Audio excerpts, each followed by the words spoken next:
அனைத்து தமிழ் உள்ளங்களுக்கும் அன்பான வணக்கம். நிகழும் ஸ்ரீ மங்களகரமான குரோதி வருடம் 2025 ஆண்டு ஜனவரி மாதம் 14ஆம் தேதி செவ்வாய்க்கிழமை பிரதம திதி புனர்பூசம் நட்சத்திரம் கூடிய நாளில் தை மாதம் பிறக்கிறது. மாத தொடக்கத்தில் கிரகங்களின் சஞ்சாரத்தை ஆராய்ந்து பார்க்கும் பொழுது ரிஷபராசியில் குரு பகவான் வக்ரகதி அடைகிறார். கடக ராசியில் செவ்வாய் மற்றும் சந்திரன், கன்னி ராசியில் கேது, தனுசு ராசியில் புதன், மகர ராசியில் சூரியன், கும்ப ராசியில் சுக்கிரன் மற்றும் சனி பகவான், மீன ராசியில் ராகு பகவான் என கிரகங்கள் சஞ்சரிக்கின்றன. தட்சிணாயனம் எனப்படும் தேவர்கள் உலகங்களில் 6 மாத இரவு காலம் முடிந்து உத்தரயாணம் எனப்படும் பகல் பொழுது ஆரம்பமாகும் மாதமே மகர மாதம் எனவும் தை மாதம் எனவும் பூஜிக்கப்படுகிறது.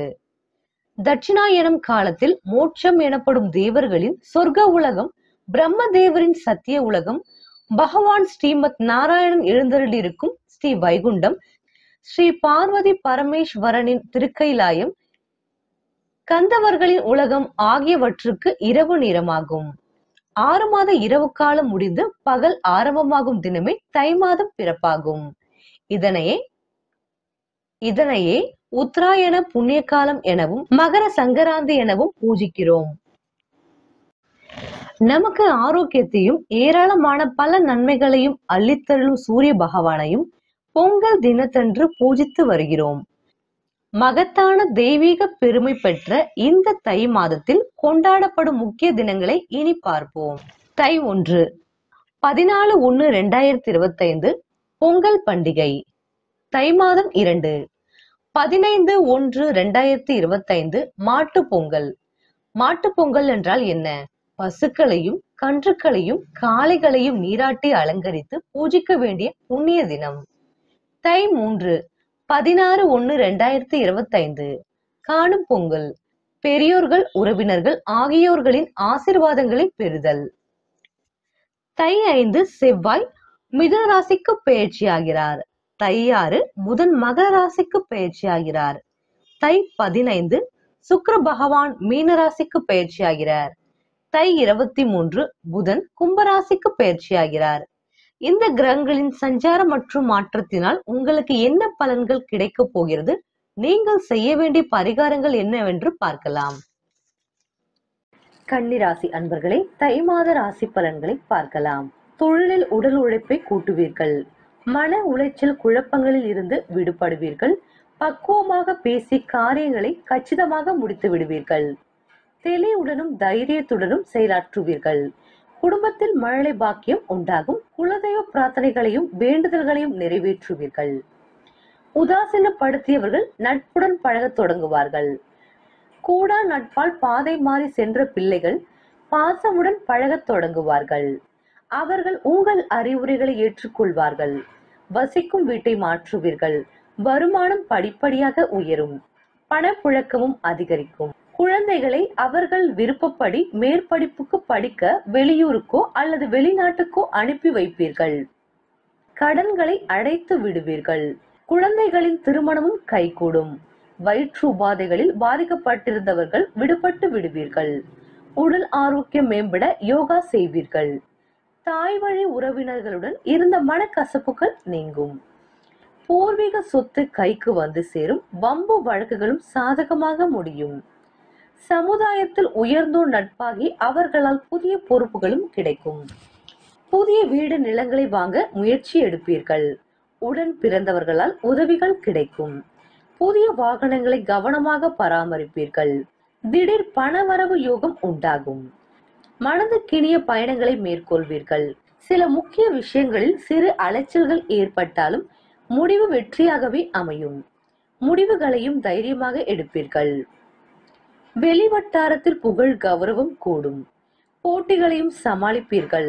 இக்கட்டான தருணங்களில் நண்பர்கள் உதவி செய்வார்கள். சிலருக்கு கோவில்களில் முதல் மரியாதை கிடைக்கும். தொழிலில் புகழ்பெற்ற நிறுவனங்களுடன் புது ஒப்பந்தம் செய்து கொள்வீர்கள்.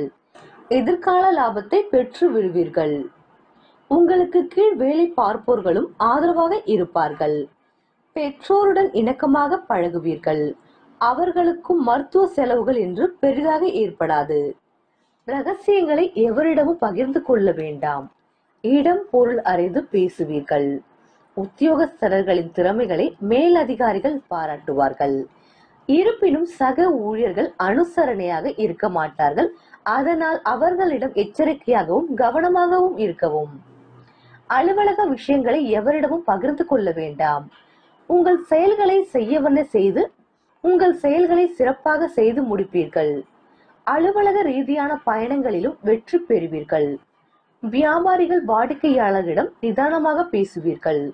கடுமையான போட்டிகளை சந்திக்க நேரிடும். புதிய முயற்சிகளை யோசித்து செய்யவும். கொடுக்கல் வாங்கல் விஷயங்கள் சரளமாக முடியும். கூட்டாளிகள் உங்களுடன் நட்புடன் இருப்பார்கள்.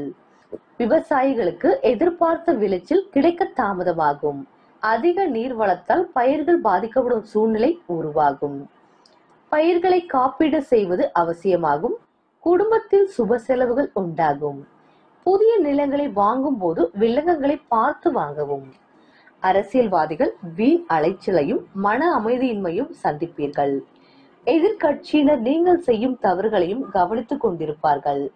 எதிர்பாராத நேரத்தில் உங்களுக்கு அவமரியாதையையும் செய்து விடுவார்கள். கட்சி மேலிடமும் தொண்டர்களும் உங்களுக்கு சாதகமாக இருப்பார்கள். அறிமுகம் இல்லாதவர்களும் உங்களுக்கு உதவி செய்வார்கள். கலைத்துறையினரின் பெயரும் புகழும் சிறக்கும். திறமைகளால் அசத்துவீர்கள். புதிய ஒப்பந்தங்கள் தேடி வரும். ரசிகர்களும் உறுதுணையாக இருந்து உற்சாகமூட்டுவார்கள். கலை நிகழ்ச்சிகளுக்காக பயணங்களை செய்து பலனடைவீர்கள். பெண்கள் குடும்பத்தில் நிம்மதியாக இருப்பீர்கள். குடும்ப ஒற்றுமையை பேணுவீர்கள். இல்லத்துக்கு நவீன உபகரணங்களை வாங்குவீர்கள். உறவினர்கள் நண்பர்கள் உங்கள் பேச்சை மதித்து நடப்பார்கள். பெற்றோர்களுக்கும் மருத்துவ செலவுகள் குறையும். மற்றபடி குழந்தைகளால் பெருமை அடைவீர்கள். மாணவர்கள் பெற்றோரின் அறிவுரைகளை கேட்டு நடப்பீர்கள். பாடங்களை உடனுக்குடன் மனப்பாடம் செய்து படித்து நல்ல மதிப்பெண்களை எடுப்பீர்கள். சக மாணவர்களின் ஒத்துழைப்பையும் பெறுவீர்கள். பள்ளியில் சண்டை சச்சரவுகளை தவிர்த்து விடுங்கள். உடல் ஆரோக்கியம் பலமடைய தினமும் உடற்பயிற்சிகளை செய்யுங்கள். பாக்கியஸ்தானத்தில் குரு பகவான் அமர்ந்து ராசியை பார்ப்பதால் வருமானத்திற்கு குறைவிராது. குடும்ப சூழ்நிலை மன நிறைவை அளிக்கும். ருணஸ்தானத்தில் சுக்கிரன் சனி பகவானுடன் இணைந்து சஞ்சரிப்பதால் கைப்பணம் பல வழிகளில் கரையும். திட்டமிட்டு செலவு செய்யாவிடில் 4ஆம் வாரத்தில் பண பற்றாக்குறை சற்று கடினமாகவே இருக்கும். புத்திரஸ்தானத்தில் சூரியன் சஞ்சரிப்பதால் பெண் அல்லது பிள்ளையின் ஆரோக்கியம் பாதிக்கும். திருமண முயற்சிகள் கைகூடும். பழைய கடன்கள் இருப்பின் இம்மாதம் அவற்றை அடைத்து நிம்மதி பெறலாம். பாக்கியஸ்தானத்தில் குரு பகவான் அமர்ந்திருப்பதால் எதிர்பாராத பணவரவு ஒன்றிற்கும் சாத்தியக்கூறு உள்ளது. களத்திரஸ்தானத்தில் ராகு சஞ்சரிப்பதால் கணவர் மனைவி இடையே சிறு சிறு வாக்குவாதங்கள் ஏற்படும். தவிர்ப்பது மன நிம்மதியை அளிக்கும். வெளிநாடு சென்று படிக்க வேண்டும் அல்லது வேலை பார்க்க வேண்டும் என்ற விருப்பம் கொண்டுள்ள பிள்ளைகள் அல்லது பெண்ணின் ஆசை இம்மாதம் நிறைவேறும். உத்தியோகத்துறைக்கு அதிபதியும் ஜீவனக்காரகர் என்ற பெருமையும் பெற்றுள்ள சனி பகவான் சிறந்த சுபபலம் பெற்று நிலை கொண்டிருப்பதால் வேலை பார்க்கும் இடத்தில் நல்ல முன்னேற்றம் ஏற்படும். தசா புத்திகள் அனுகூலமாக இருப்பின் பதவி உயர்வு அல்லது ஊதிய உயர்வு எதிர்பார்க்கலாம். வெளிநாடுகளில் வேலை பார்த்து வரும் கன்னிராசி அன்பர்களுக்கு அதிர்ஷ்டம் கதவை தட்டும். வேலை இல்லாமல் அவதிப்படும் இளைஞர்களுக்கு இம்மாதம் ஒரு அரிய வரப்பிரசாதமாகும். சிறு முயற்சியிலேயே மனதிற்கு பிடித்த நல்ல வேலை கிடைக்கும். அதுவும் நல்ல நிறுவனத்தில் கிடைக்கும். கன்னிராசி அன்பர்களே, உங்களுக்காக திருநாகேஸ்வரம் திருப்பாம்புரம் திருக்கோவிலில் தரிசனம் செய்தால் கைமேல் பலனளிக்கும். இயலாதவர்கள் ஸ்ரீ விஷ்ணு சகஸ்ர நாமம் படித்து வரவும். பெண்மணிகள் அபிராமி அந்தாதி சொல்லி வரலாம். நல்ல பலன் கிடைக்கும். கன்னிராசி அன்பர்களே, உங்களுக்காக திருநாகேஸ்வரம் திருப்பாம்புரம் திருக்கோவில்களில் தரிசனம் கைமேல் பலனளிக்கும். இயலாதவர்கள் ஸ்ரீ விஷ்ணு சகஸ்ர நாமம் படித்து வரவும். பெண்மணிகள் அபிராமி அந்தாதி சொல்லி வரலாம். நல்ல பலன் கிடைக்கும். இயலாதவர்கள் அரிசி மாவு சர்க்கரை மாவு இரண்டையும் நன்கு கலந்து அருகில் உள்ள திருக்கோயில் வெளி பிரகாரத்தை சுற்றிலும் தூவிவிட்டால் கண் திஷ்டி ஏவல் பில்லி சூனியம் கடன் தொல்லை விலகும். நீண்ட நாட்களாக திருமணத்திற்காக காத்திருக்கும் கன்னியருக்கு கண்ணிறைந்த கணவர் வாய்ப்பது உறுதி. தேவை பக்தியுடன் கூடிய நம்பிக்கை மட்டுமே.